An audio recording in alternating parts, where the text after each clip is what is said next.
guy here. I'll tell you one team that's not selfish. Who that? That's the Los Angeles Dodgers. No, they are big selfish. They don't want nobody to have nothing. I mean, if I can't have so-and-so, you can't. My gosh. I got to say this, okay? Mm-hmm.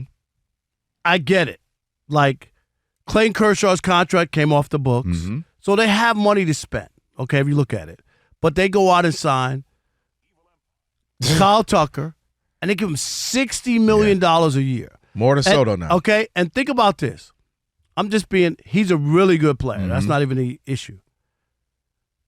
No one's running out to buy Kyle Tucker jerseys. Mm. He doesn't sell any tickets. It's incredible. Like, seriously, no one's going, I'm going to get Dodger tickets now. No, I'm sorry, but people already have Dodger tickets. There are no more Dodger tickets to buy.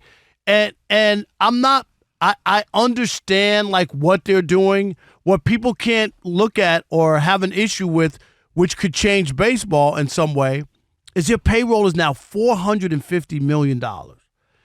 And there's talk that, what is the apron, Rob G, 119 that they got to pay the luxury tax? Yeah, it's like total for something. Their luxury tax is through the roof. So, a lot of fans around MLB America are sick. They used to call the Yankees the evil empire with George Steinbrenner back in the day when he was getting all the players.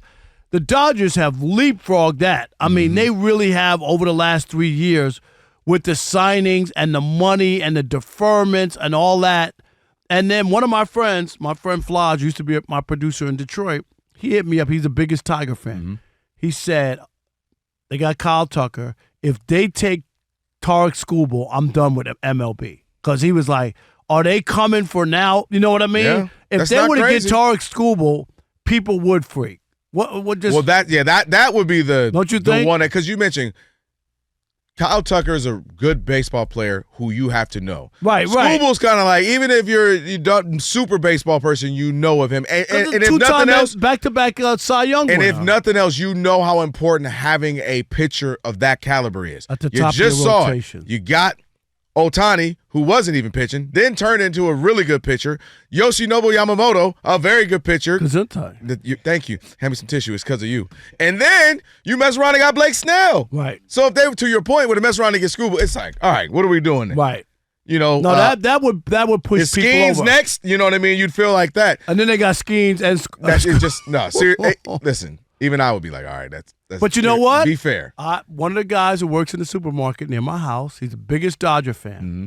And even him today, I saw him, said, is this you cool, whatever? Yeah. He's like, he said, I did think to myself, maybe this is just a little bit too much. Like, he goes, I like the team we had. I know it was a struggle, but it was great to win. And don't forget, the Dodgers were 2 outs away from it being $1 billion. That was where bust. I was going to go with it. It doesn't guarantee anything. It doesn't, because if Miguel Rojas doesn't hit that home run, right? Yeah, and they probably don't win. He's not Freddie Freeman, you know what I mean? And he's a ninth hitter, exactly. 3-2 count. What if he gets under that ball and pops it up, and then Ohtani's up with a chance to tie it, right? But he could have made out as well. He wasn't having a great World Series, right? So they were that close. That's how close.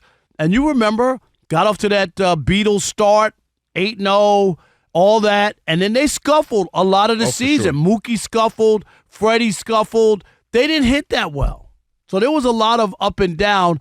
And even with the payroll and all that, I'm still not like sitting here saying they're going to win the World Series, no doubt about it. Baseball doesn't work like that. You beat me to it. It does not work like that in baseball. And the reason why I think people didn't go full committal to the evil empire is because the Dodgers hadn't won one since 1988 up until 2020. And what did people, it was a shortened season, so it almost doesn't count. So that's why they got one in 2020. And until they won it, 2 seasons ago, people were kind of like, yeah, but that's cool. They signed so-and-so, but. Yeah, they signed so-and-so, but because it didn't amount to actually winning. Now, they had been to a couple World Series and still lost. Right, they just but lost. It didn't account to anything. Winning is totally different from just getting there. You go. You know what I mean? So they finally get there and they win the year they get Ohtani, but you go, all right, well, that's, they got Ohtani, okay, maybe it's just fluky. Then they get Blake Snell and they win. And now it's like, all right, this is Tyler Glass now. Tyler Glass now as well. It's getting, now I can see why people are like, this is getting carried away. And by the way, this is why it leads to concern. and we talked about it at some point during the MLB season. Right. You're leading to that possible CBA, that lockout, MLB lockout, because it ends December 1st of this year. Right, after the season in World Series, right. But a lot of people, we already started to hear the whispers and conversations and almost brawls with Harper and Manfred over this kind of stuff. Right. And here's what I'm going to say when you talk about, because the whole idea is they want a floor, how much you have to spend, and a ceiling, okay? The problem I have with the floor is what we have in the NBA, where guys who aren't that great are making a ton of money because you have to spend the money. So some backup forward is making 13 or 15 million and doesn't even play. Go look at the because I got to spend $100 million. I have to spend $100 million. I have to give it to somebody. And so you wind up paying people who really aren't that good, and that's what I don't like about the idea of a floor, because it doesn't mean that I'm still going to go after and go get the big dogs. It just means the guys on my team now have to pay them more. But the theory, and we talked about this when we were having this conversation, but the theory is that since you have to spend this money, well, dang it, I might as well try to put out a competitive team, right? Because I have to spend it. Well, let's go try to be smart about it. Well, I'm going to give him 10, him 5, him 20, and you're trying to put together a real roster versus, hey, don't tell nobody, but we making money every year. And you know this, Rob. You've been covering this. The Miami Marlins make money. That's what fans don't want to hear. Not everybody looks at this as I'm going crazy, Steve Ballmer pulling my hair out by any means trying to win, or some other teams and Jerry Jones and all that. Some dudes look at this as a flat-out investment. We come in, we make 12, 15% every year. No, that's a win. I get that. And that 12, 15, $15, that's $40 million, $50 million we made this year. But everybody's not going to win, and I'm not saying that you shouldn't try. Like, you got to be realistic, okay? Like, even when the Angels held on to Ohtani instead of trading him when they had a chance to get something for him. Remember that? Well, of course. Like, they had won 5 or 6 in a row, and they were like, well, we're still in it. See, we got a shot.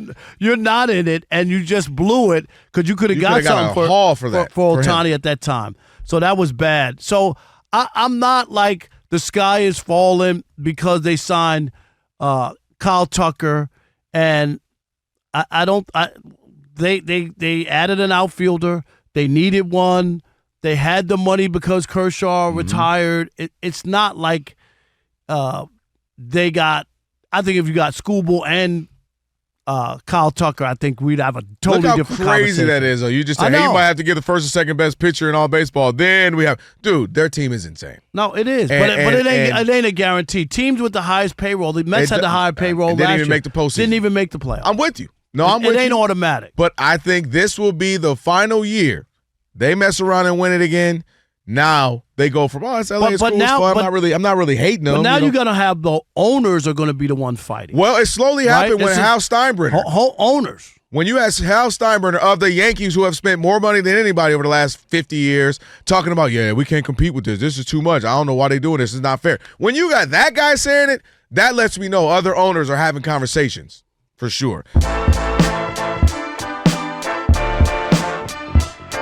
All right, Rob, so they're watching us right now, which means another thing they can do is what? They can subscribe. All you got to do is hit that button, subscribe to The Odd Couple for some of the best sports talk content in the nation. Facts, and while you're at it, they can like, they can comment, they can share. Do all that for us. We appreciate it. Just do all that right up in here.